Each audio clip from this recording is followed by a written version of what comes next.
आज हनुमान की भक्ति का साक्षात्कार संपूर्ण जगत ने कर लिया है। हम सब धन्य हो गए। आज इनका प्रेम देखकर माता और पुत्र के प्रेम का एक नया उदाहरण स्थापित हुआ है। आपके आराध्य श्री कृष्ण और आपके अंश अवतार हनुमान, और आज इन दोनों के कारण समस्त ब्रह्मांड को इस दृश्य देखने का गौरव प्राप्त हुआ है। हनुमान परम भक्त है और मातृभक्त भी। सत्य कहा गौरी, ये क्षण अद्भुत है। किंतु राधा को तो सब कुछ स्मरण आ गया ना, अब पुनर्मिलन होगा। अभी नहीं गौरी, अभी उसमें समय शेष है। कुछ समय पश्चात ही राधा की इस प्रसंग की सभी स्मृतियां नष्ट हो जाएंगी और राधा और कृष्ण के पुनर्मिलन के 100 वर्ष की यात्रा संपन्न होने के पश्चात ये स्मृतियां पुनः लौट आएंगी। सत्य कहा आपने आराध्य, अभी अनेक कार्य शेष है। ये उचित समय नहीं है राधा की स्मृतियों को पुनः लौटाने का, और वैसे भी शीघ्र ही राधा ये सत्य भूल जाएगी। जय सिया राम। मंगल भवन अमंगल हारी, द्रबहु सुदशरथ अजिर बिहारी। सिया राम जय जय राम। महादेव देखिए, हनुमान अपने आराध्य सीताराम के चरणों में विराजमान है। लक्ष्मण भी साथ है। ये दृश्य कितना मनोहारी है। हाँ गौरी, और इस क्षण केवल हनुमान ही धन्य नहीं हुए, संपूर्ण जगत धन्य हो गया है। सिया राम जय जय राम। अब तो हनुमान अपने आराध्य सीताराम के चरणों में ही रहेंगे ना। पूर्व की भांति अपने प्रभु से अलग तो नहीं होंगे ना? नहीं पार्वती, हनुमान को जाना ही होगा। किंतु इस बार क्यों महादेव? श्री कृष्ण पृथ्वी पर है तो हनुमान द्वारिका में रहकर प्रभु की सेवा क्यों नहीं कर सकते? ये निश्चय तो भक्त और भगवान ही करेंगे गौरी। और सत्य तो ये है कि इस समय स्वयं प्रभु श्री राम और हनुमान के हृदय में यही संशय है। देखना ये है कि इस विषय में श्री कृष्ण की क्या योजना है।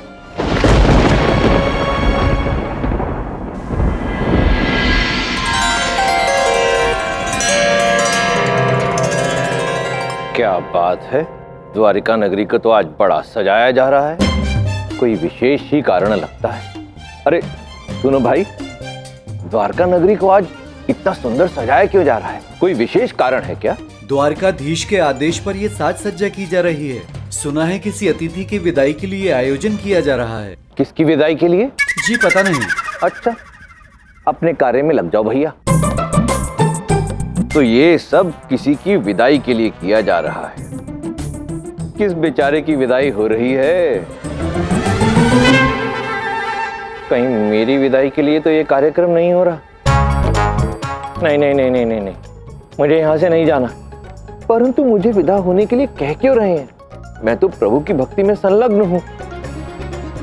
अब मुझे यहीं रहने देना। मुझे और कहीं नहीं जाना प्रभु के चरणों को छोड़कर। परंतु ये तो जाने के लिए कहेंगे, तो हनुमान तुम क्या करोगे? कोई युक्ति लड़ानी होगी, अपनी उपयोगिता सिद्ध करनी होगी। कोई ऐसा कार्य ढूंढ लेता हूं द्वारका नगरी में जिसे मेरे अतिरिक्त और कोई कर ही ना सकता हो। कौन सा कार्य करोगे तुम? मैं रंगोली बना ली। रंगोली तो सभी बना रहे हैं, ऐसी तो कोई कार्य सूझ भी नहीं रहा। एक काम करता हूं, श्री कृष्ण से ही पूछ लेता हूं।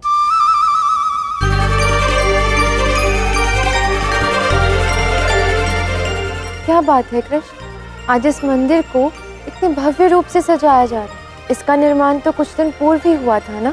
आज प्रथम बार मैं इस स्थान पर इतनी सज सजावट देख रही हूँ।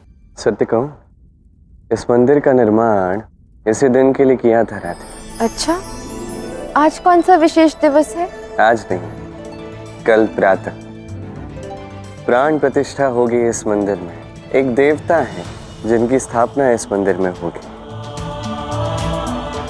कौन से देवता की प्राण प्रतिष्ठा होगी यहाँ? समय आने पे ज्ञात हो ही जाएगा राधे, किंतु इतना निश्चित है कि ये मंदिर अत्यंत सुंदर होगा, अत्यंत दिव्य, विश्व प्रसिद्ध होगा, जहाँ भक्त दूर देशों से केवल दर्शन करने आएंगे।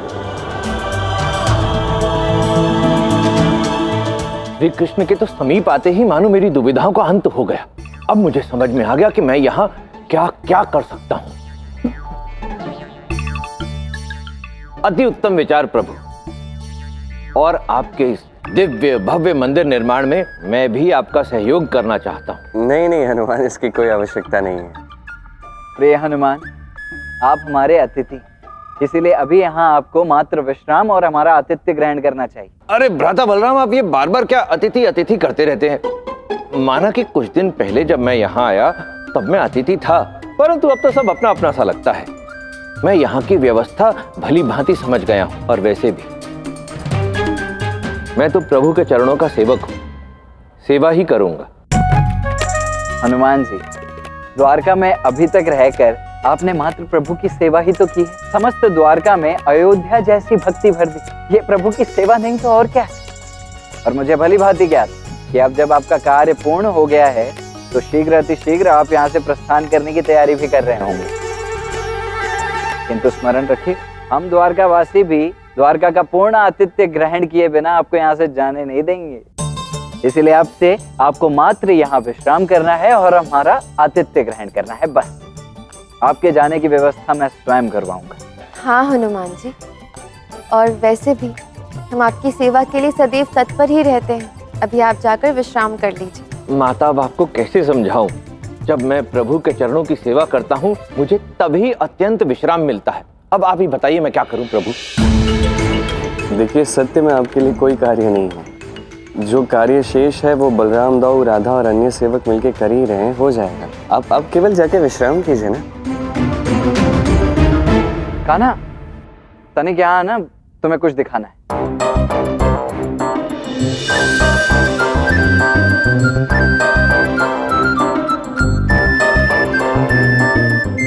ये क्या? मेरे प्रभु ने मुझे रुकने के लिए एक बार भी आग्रह नहीं किया। मैं इन सबको अपने हृदय की बात समझाने का कितना प्रयत्न कर रहा हूं, पर इनमें से कोई समझ ही नहीं रहा। विचित्र बात है, परंतु कोई बात नहीं। मेरे प्रभु हैं, माता जानकी हैं, भ्राता लक्ष्मण हैं, समझ ही जाएंगे। कोई युक्ति लड़ानी होगी, कोई मार्ग ढूंढना होगा इन्हें अपने हृदय की बात स्पष्ट रूप से समझाने के लिए। मंदिर की सजावट तो पूरी हुई, तो अब मैं पूजा की अन्य व्यवस्थाएं भी देख लेता हूँ।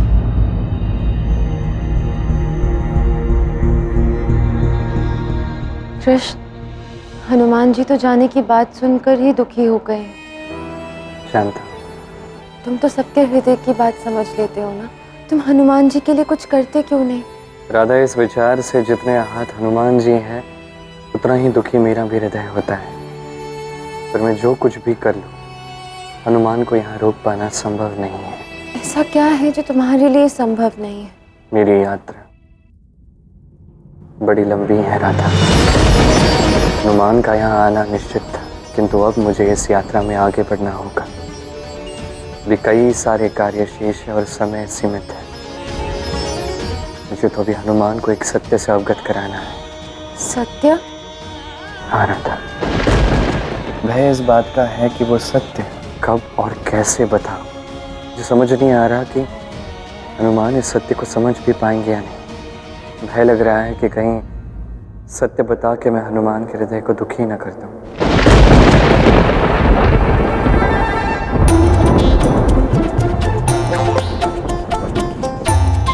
मैं देवी राधा से इस विषय में चर्चा करता हूं, वो अवश्य मेरी बात को समझेंगी। प्रणाम देवी राधा। हनुमान जी, आप यहाँ? कृष्ण ने बताया कि आपका प्रस्थान का समय निकट आ रहा है, इसलिए हम सब आपके लिए इतने सारे लड्डू बना रहे हैं। ऐसा कहा था श्री कृष्ण ने? हाँ, अब वो आपका लक्ष्य भी पूर्ण हो गया है ना, तभी कृष्ण ने ऐसा कहा होगा। कितना सुंदर समय व्यतीत हुआ है आपके साथ, इससे भली बात और क्या हो सकती है भला। और देखिए कितने सारे लड्डू बनाए हैं आपके लिए। आप अवश्य इसे पेट भर के खाइएगा और यात्रा में भी ले जाइएगा, मार्ग में खा लीजिएगा। यात्रा में क्यों? मेरा कहने का तात्पर्य यह है कि मैं लड्डू अवश्य खाऊंगा, परंतु मैं कहीं जाऊंगा नहीं, क्योंकि मुझे भली भांति पता है कि यदि मैं यहाँ से अभी गया तो आप मुझे बहुत स्मरण करेंगी। हाँ, सो तो है, आपकी स्मृतियां सदैव बनी रहेंगी, आप अत्यधिक स्मरण आएंगे। इसीलिए तो मैं कह रहा हूं कि मैं यहाँ से जाता ही नहीं हूं। मैं जाऊंगा, परंतु अभी नहीं। अभी मैं कुछ समय यहीं रहकर आप सबके सानिध्य का, आप सबके साथ का आनंद उठाऊंगा। उसके पश्चात मैं यहाँ से जाऊंगा। हनुमान जी, आप कितने महान हैं, आपका समय अत्यधिक मूल्यवान है। संसार में ऐसे कई असहाय व्यक्तियों को आपकी सहायता की आवश्यकता होगी ना। आप हमें कितने भी प्रिय क्यों ना हो, किंतु अब हम आपको नहीं रोक सकते। वैसे लड्डू की सुगंध कैसी है? अति उत्तम। खा लीजिएगा, मैं आती हूँ।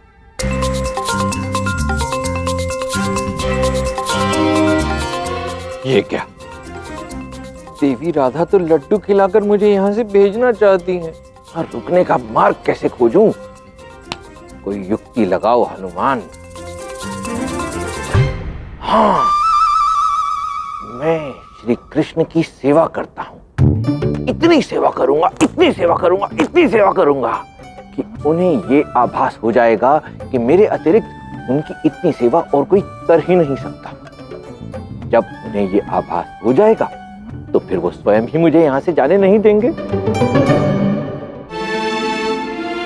अब तो मूर्ति भी आ गई, किंतु तुमने अब तक बताया नहीं कि ये मूर्ति है किसकी। और ये मूर्ति किसकी है ये मैं बताऊंगा भी नहीं, स्थापना के समय आपको पता चल ही जाएगा।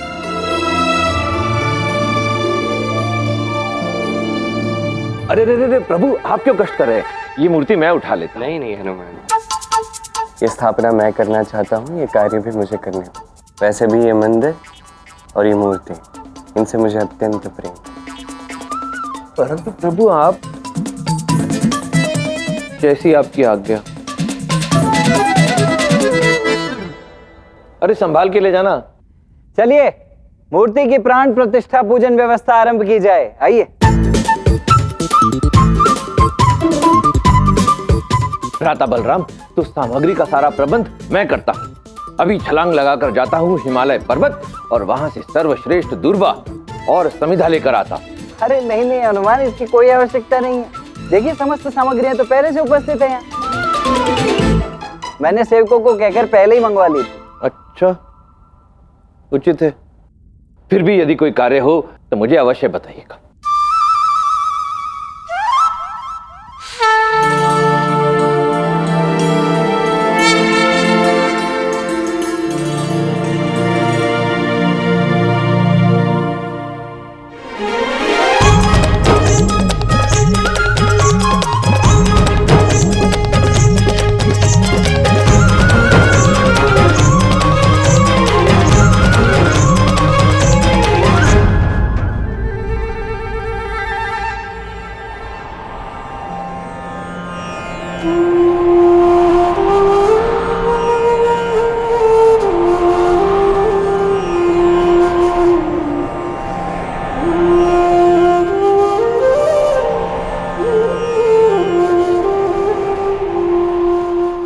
क्या किया तुमने खान?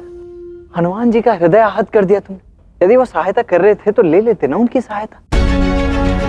मुझे तो ऐसा प्रतीत होता है खाना कि हनुमान जी का तुमसे दूर जाने का मन ही नहीं। इससे पूर्व कि वो अपने जाने की बात रखें, तुम स्वयं ही उन्हें कुछ दिन और रोक लो। चाह कर भी नहीं रोक सकता था। ये तुम क्या कह रहे हो खाना? हनुमान तुमसे अभिन्न कहाँ है? वो तुमसे दूर वैसे भी नहीं रह पाएंगे। हनुमान मुझसे अभिन्न नहीं है दाऊ, किंतु अब कुछ समय के लिए भौतिक रूप से मुझसे भिन्न उन्हें होना होगा। यही समय की मांग है और समय की गति को कोई काट नहीं सकता, मैं भी नहीं काट सकता। मेरे जीवन के अनेक कार्य शेष हैं और उतना अधिक समय नहीं है था। अब समझ रहे हैं ना?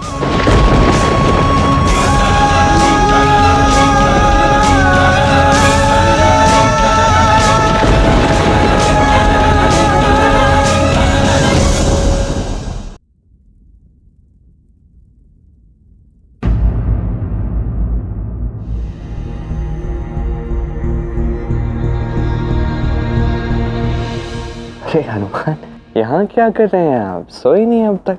मैं कैसे सो जाता प्रभु, मेरा स्थान तो यहीं आपके चरणों के नीचे ही है।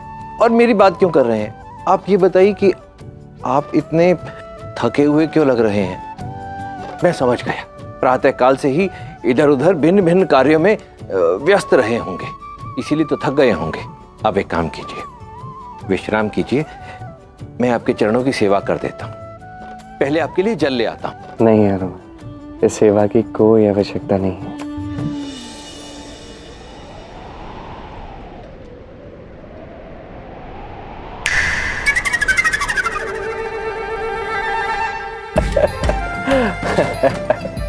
प्रभु, अपना ये कार्य तो मुझे ही करने दीजिए ना। आपको भविष्य में जब कभी भी जम्हाई आए तो चुटकी मारने का कार्य मेरा, और वैसे भी ये कार्य तो मैं युगों युगों से करता आ रहा हूँ। स्मरण है आपको? सब कुछ स्मरण है। आपने तो प्रत्येक क्षण प्रत्येक जमाई पर मेरी चुटकी बजाई है।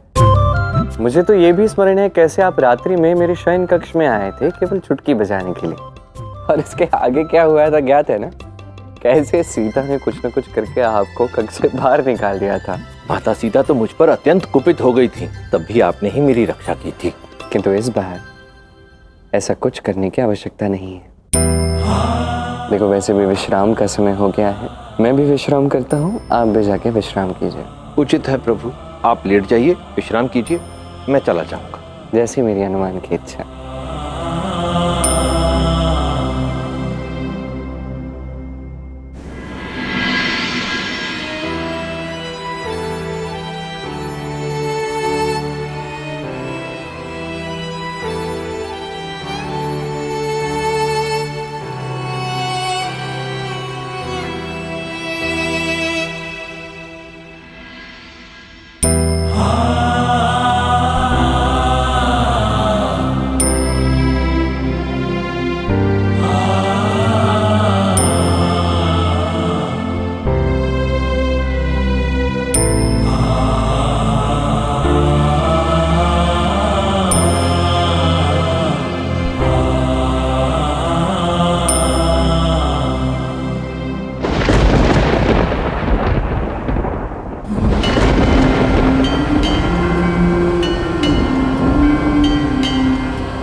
द्रबहु सुदशरथ अजिर बिहारी।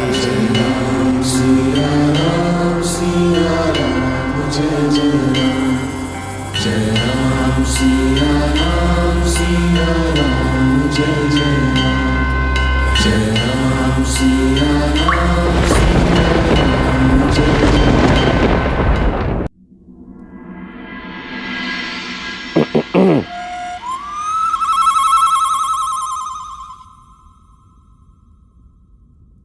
हनुमान, मैंने कहा था जाके विश्राम करो, आप गए नहीं। आपने कहा तो था प्रभु, परंतु एक सेवक का भी तो कोई धर्म होता है। मैं आपके चरणों की सेवा किए बिना यहाँ से नहीं जा सकता था। क्या मेरी सेवा में कोई कमी रह गई प्रभु? कदापि नहीं हनुमान, आपने तो ऐसी सेवा की है कि मन को विश्राम की अनुभूति हुई, आनंद आ गया। एक बात कह सकता हूँ आपसे? आदेश दीजिए प्रभु। कैसे कहूँ अब, देखो हनुमान, इतनी अच्छी सेवा की है आपने कि मन कर रहा है आपसे पूछो कि क्या आप मेरा दूसरा चरण भी दबा देंगे? अवश्य प्रभु।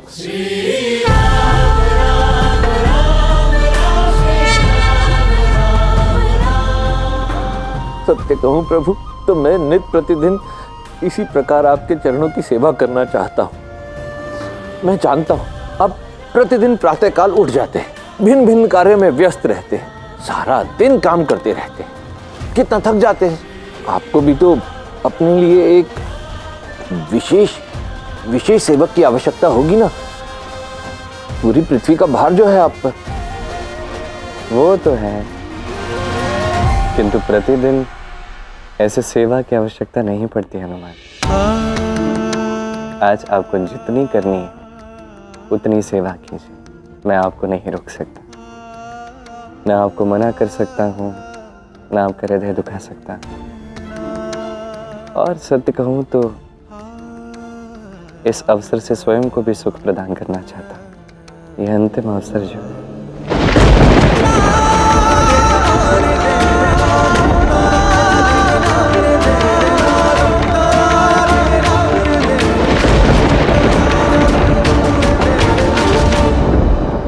सेवा करनी है तुम कर लो, यह अंतिम अवसर जो है।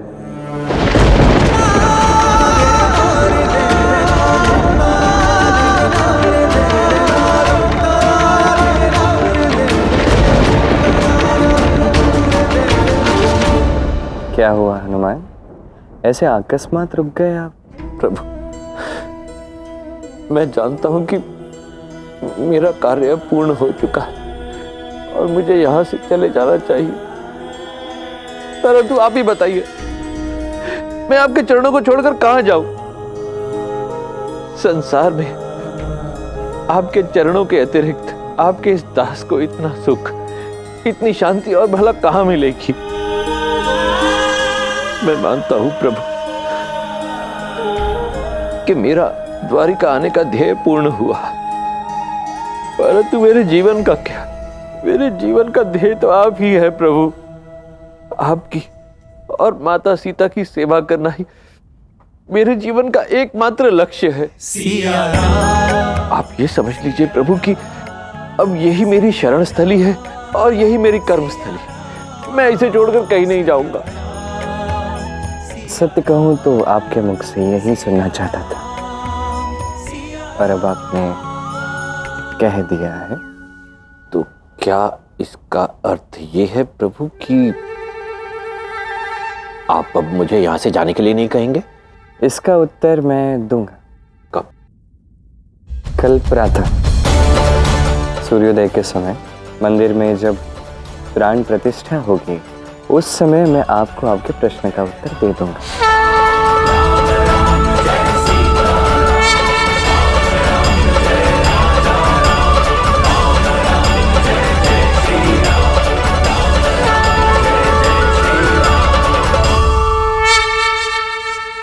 हनुमान ने अपने मन की बात कह दी है। श्री कृष्ण तो यही सुनना चाहते थे, तो अब श्री कृष्ण हनुमान को जाने के लिए कैसे कह सकते हैं? श्री कृष्ण के मन की बात कोई तभी जान सकता है जब स्वयं श्री कृष्ण उसे वो बात बताना चाहें। इसलिए अभी भोर की प्रतीक्षा करो।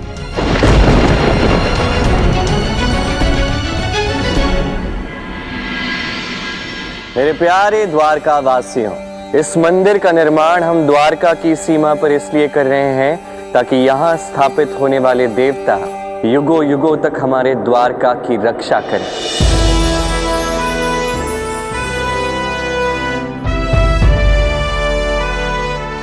ओम नमः शिवाय।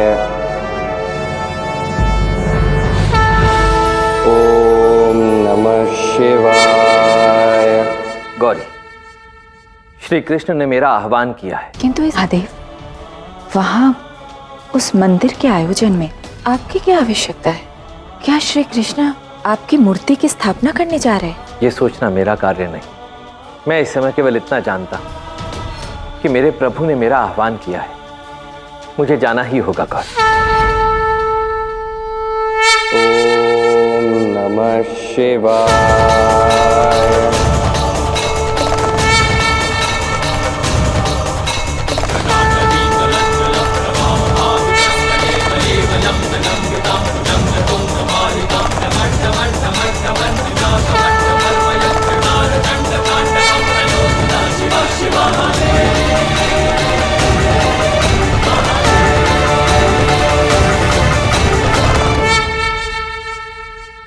प्रणाम आराध्य। प्रभु, आपने मुझे पुकारा। आज आपके मंदिर की स्थापना हो रही है तो सोचा क्यों ना आपकी आज्ञा ली जाए। मेरी आज्ञा की क्या आवश्यकता है प्रभु? मुझे तो ऐसा प्रतीत हो रहा था जैसे आप मेरे ही अंश की प्राण प्रतिष्ठा इस मंदिर में करने जा रहे हैं। आपका अंश भी तो आप ही है ना आराध्य। वैसे भी बिना आपके ये स्थापना संभव नहीं। अपने आराध्य से भेंट करके उससे आज्ञा लेना मेरा कर्तव्य है। अंततः आपका सबसे बड़ा भक्त जो। प्रभु, आपका कथन सत्य है। ये सुअवसर है संसार को भक्ति की महिमा के विषय में बताने का, संसार तक ये संदेश पहुंचाने का कि भक्त और भगवान एक समान होते हैं। यदि भक्ति सच्ची हो तो वो किसी भी प्राणी को भगवान की श्रेणी में पहुंचा देती है। 100% आराध्य। और यही संदेश आज आपकी उपस्थिति में मैं समस्त संसार को देना चाहता था। प्रभु, मेरी सभी शक्तियां आप ही को समर्पित हैं। आपकी प्रत्येक इच्छा में मेरी इच्छा निहित है।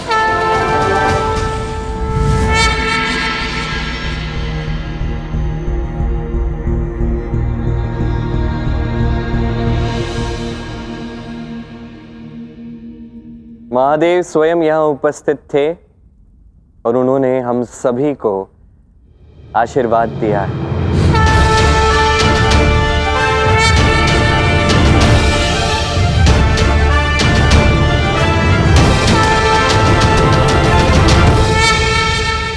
मेरी एक आज्ञा का पालन करोगे? कैसी बात करते हैं प्रभु, आप आदेश दीजिए। प्रिय हनुमान, एक अत्यंत विशेष बात है जो आज मैं अपने हृदय से निकालना चाहता हूँ, तुमसे कहना चाहता हूँ सभी के समक्ष। कहिए प्रभु। मेरे जीवन की यदि बात की जाए हनुमान, तो राधा का, दाऊ का, मेरे समस्त परिवार का, समस्त द्वारका का, समस्त सृष्टि का स्थान मेरे जीवन में। यदि तुम्हारी बात की जाए तो तुम्हारा स्थान सबसे भिन्न है। तुम्हारा स्थान है मेरे हृदय में।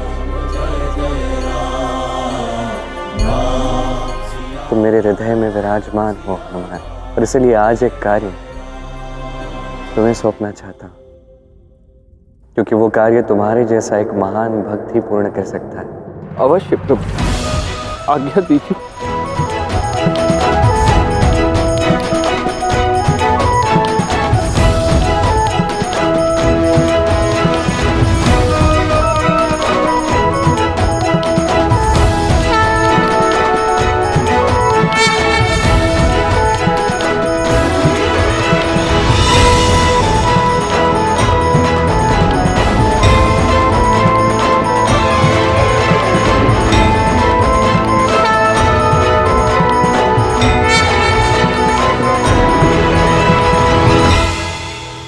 आसन ग्रहण कीजिए हनुमान। नहीं नहीं प्रभु, मैं बैठ जाइए हनुमान।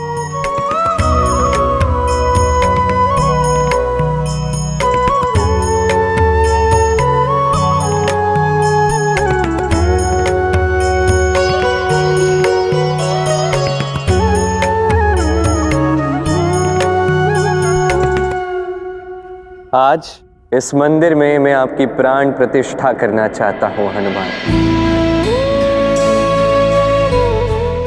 इस समस्त संसार को ये संदेश देना चाहता कि जैसे एक भक्त के लिए उसके ईश्वर महत्वपूर्ण होते हैं, वैसे ही भगवान के लिए भी उसके भक्त अत्यंत आवश्यक, विशेष और महत्वपूर्ण होते हैं। आने वाला संसार वैसे भी जानेगा कि मेरे ये भक्त हनुमान कितने अधिक महान हैं। ये मेरा छोटा सा प्रयास इस संसार को दिखाने के लिए कि आप कितने महान हो हनुमान। जान लीजिए कि जितना प्रेम आप मुझसे करते हैं, उतना ही प्रेम मैं भी आपसे करता हूं। और जैसे एक भक्त उसके भगवान के बिना अधूरा है, वैसे ही भगवान भी उसके भक्त के बिना अधूरा ही है हनुमान।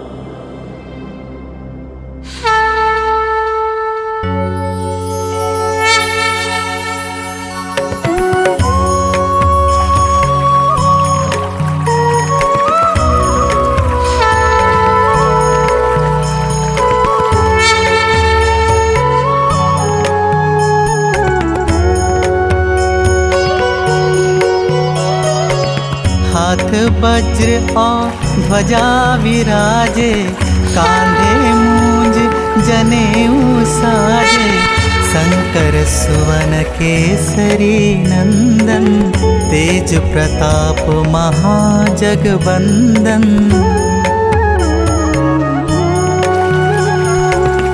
विद्यावान गुणी अति चातुर, राम काज करिबे को आतुर, प्रभु चरित्र सुनिबे को रसिया, राम लखन सीता मन बसिया।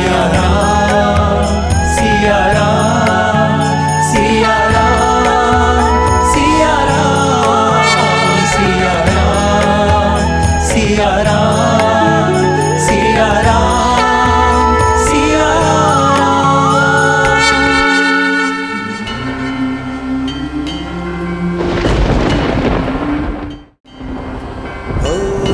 मंगल भवन अमंगल हारी, द्रबहु सुदशरथ अजिर बिहारी। सिया राम सिया राम जय जय राम, जय राम सिया राम जय जय राम। हनुमान, आपकी प्राण प्रतिष्ठा इस मंदिर में पूर्ण हो ही चुकी। अब कृपा करके अपने भीतर की शक्ति इस मूर्ति में समाहित करके अंतिम विधि भी पूर्ण कर ही दीजिए।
अब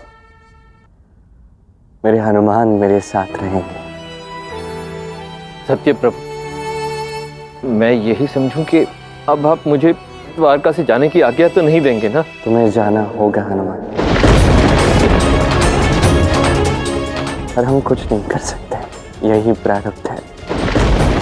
मैं कदापि नहीं चाहता कि तुम मुझसे विलग्न हो जाओ, मुझसे दूर चले जाओ, किंतु विवश हूँ तुम्हें यहाँ से भेजने के लिए। सोचो ये सब मैंने किस लिए किया? इस मंदिर का निर्माण, प्राण प्रतिष्ठा, सब कुछ केवल एक कारण से किया है हनुमान। मैं तुम्हें स्वयं से दूर नहीं जाने देना चाहता। अब आप यहाँ हैं, मेरा हनुमान मेरे साथ है, यही द्वारका में रहेगा, सदैव मेरे समक्ष रहेगा, किंतु दैहिक रूप से आपको जाना ही होगा, यही प्रारब्ध है। नहीं प्रभु, ऐसा मत कहिए, मुझे स्वयं से विलग मत कीजिए। हमें विलग्न होना होगा हनुमान। हनुमान, मेरा ये शरीर, मेरा ये रूप, ये अवतार, ये नश्वर है। कुछ कार्य हैं जो करने के लिए मैं अवतरित हुआ था। एक बार वो कार्य पूर्ण हो जाएंगे तो मेरा अंत भी अवश्य भावी, और मैं नहीं चाहता कि मेरे अंत के समय आप आ रहे हैं, क्योंकि हम दोनों भली भांति जानते हैं आप कभी मेरा अंत होने ही नहीं दोगे। मेरा इस संसार से चले जाना ये सृष्टि का नियम है हनुमान, और मैं तो सृष्टि का संचालक हूँ। इस नियम को टूटने कैसे दे सकता? नियम संचालन आप जानिए प्रभु, मैं केवल एक बात जानता हूँ, मैं अपने प्रभु के जीवन पर कोई आंच नहीं आने दूंगा। आप यही चाहते हैं ना कि मैं यहाँ से चला जाऊं? मैं चला जाऊंगा, परंतु आपके जीवन पर कोई आंच नहीं आने दूंगा प्रभु। जैसे भ्राता लक्ष्मण के प्राणों पर संकट आया था, बस संजीवनी बूटी ले आया था। ऐसे ही यदि आपके प्राणों पर कोई संकट आएगा ना प्रभु, तो संसार की कोई भी औषधि, कोई भी जड़ी बूटी होगी, मैं आपके लिए ले आऊंगा, लेकिन आप पर आंच नहीं आने दूंगा प्रभु। मैं आपका दास हूं प्रभु, आपके आदेश को तो टाल नहीं सकता। आपने कहा ही तो द्वारका छोड़कर चला जाऊंगा, परंतु वचन देता हूं प्रभु, यदि भविष्य में कभी भी कोई भी संकट, कोई भी विपदा आपकी ओर आएगी ना, तो मैं मार्ग में ही उसे नष्ट कर दूंगा, अपने प्रभु तक नहीं पहुंचने दूंगा।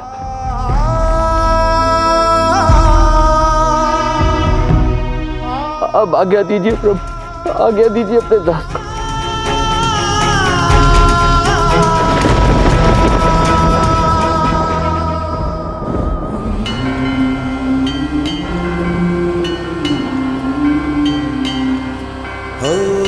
मंगल भवन अमंगल हारी,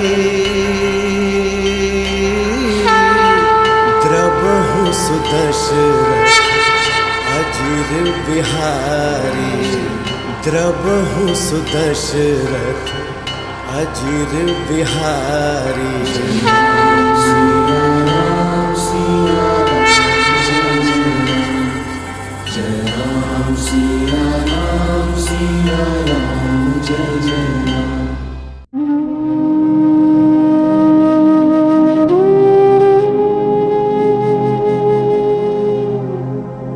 अच्छा देवी राधा, अब आज्ञा दीजिए। पता नहीं अब कब इतना सारा प्रेम और इतना सारा स्वादिष्ट भोजन तुम्हें खाने को मिलेगा। हनुमान जी, आपके लिए ढेर सारे लड्डू बनाए हैं, खाकर जाइएगा। आज तो प्रेम से ही मैं तृप्त हो गया।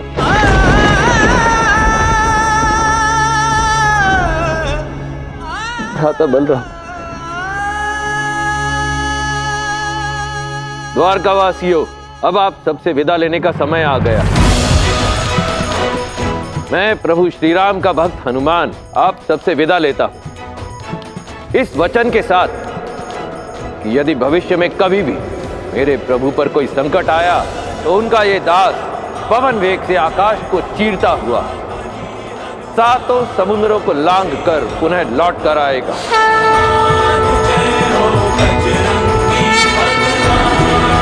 तब तक बोलते रहिए, जय सिया राम, जय सिया राम, जय राधा कृष्ण, जय राधा कृष्ण।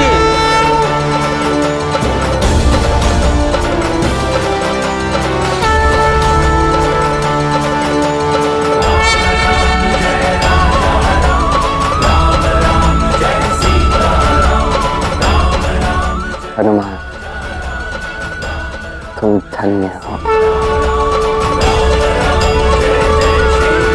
ये समय है परिवर्तन का। अब आगे कुछ ऐसा होने वाला है जिसमें मेरे आराध्य महादेव क्या, कोई भी दिव्य शक्ति मेरी कोई सहायता नहीं कर सकती।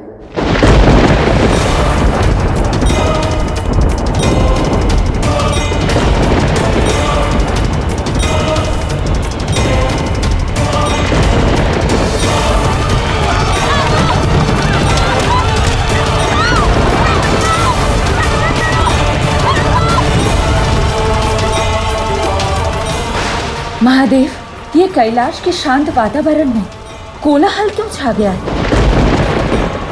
राधा, तो ये क्या हो रहा है? धरती कांप रही है। बात नहीं राधा, ये देखकर तो मैं स्वयं आश्चर्यचकित हूँ। महादेव, आज कैलाश पर्वत पर भूकंप आया। पाताल लोक खंडित हो रहा है गौरी।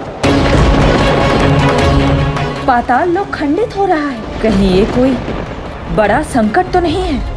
ये धरती का कंपन नहीं, ये धरती माता का भय है गौरी। जब संतान पर संकट आने वाला होता है, तो उसे सर्वप्रथम माता ही भांप लेती है। धरती के कंपन के फलस्वरूप पाताल लोक से एक अंधकार उत्पन्न होने वाला है। एक ऐसा अंधकार जो प्रकाश को समाप्त कर संसार को निगल सकता है।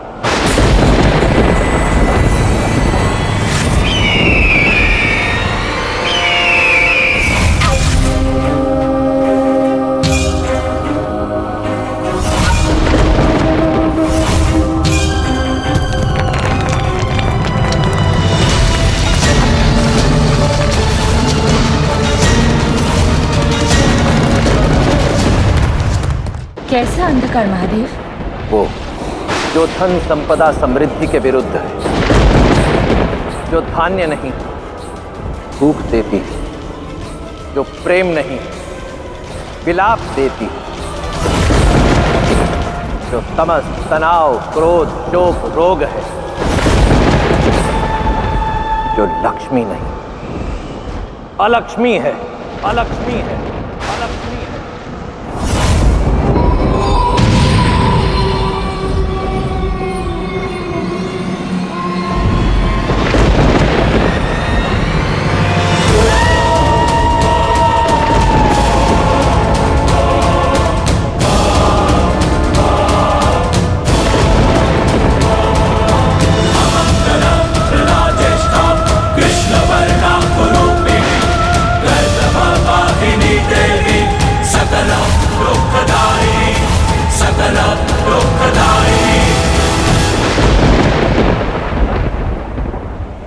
मेरी प्रतीक्षा का अंत हुआ। मैं अलक्ष्मी अपना अधिकार लूंगी जो सदैव से ही मेरा है। अब कृष्ण के पृथ्वी लोक से जाने का समय हो गया है।